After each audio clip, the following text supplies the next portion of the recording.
मेरा नाम फूलन देवी है, लोग बैंडिट क्वीन के नाम से जानते हैं।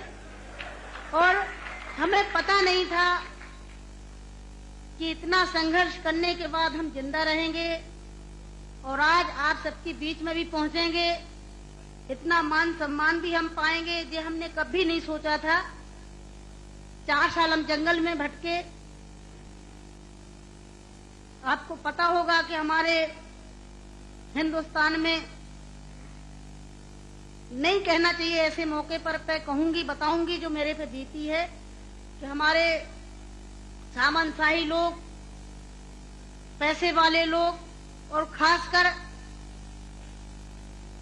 मैं जात का नाम लूंगी तो लोग कहेंगे दुबई में जाके जात पुकारी रहेगी। ऐसे ऊंची जाति के लोग जो जात पात को मानते हैं, हम जैसे गरीबों को, दलितों को, दबे कुचलों को, अल्पसंख्यकों को एकदम ये सोचते हैं जी कीड़े मकोड़े हैं, जी इंसान नहीं है। तो उन लोगों को मैंने बताया कि मैं इंसान हूं, अगर हमें तुम मारोगे तो हम भी चुप नहीं बैठेंगे, हम भी जवाब देंगे। और इसलिए मैंने कई दफे सोचा कि मैं आत्महत्या कर लूं, मर जाऊं, पर मैंने सोचा कि मरती तो हजारों लड़कियां रोज हैं। बताओ, हमें डाकू के नाम से जानते हैं लोग, डाकू, फूलन देवी डाकू। बताओ, मेरी 4 हाथ पैर हैं। कहते चम्मिल घाटी की है, चम्मिल घाटी की, चम्मिल घाटी मेरी माँ बाप है।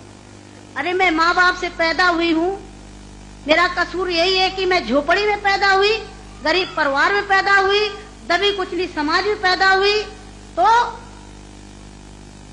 हमें जीने का अधिकार है नहीं। मेरे भाई और बहनों, मैंने कोई बुरा काम नहीं किया। मैं तो वहां भी मंच में बोलती हूँ, अब्बू भाई के साथ में तो कई सभाएं हुई हैं, बहुत बड़ी बड़ी सभाएं हुई हैं, कि मैंने कोई बुरा नहीं किया है।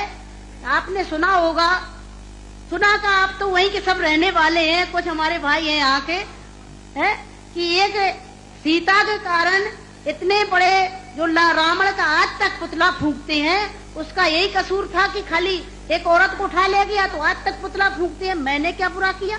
मेरे साथ भी ऐसे रावणों ने अत्याचार किया, मैंने उन रावणों को जवाब दिया। फूलन देवी को डाकू है, डाकू है।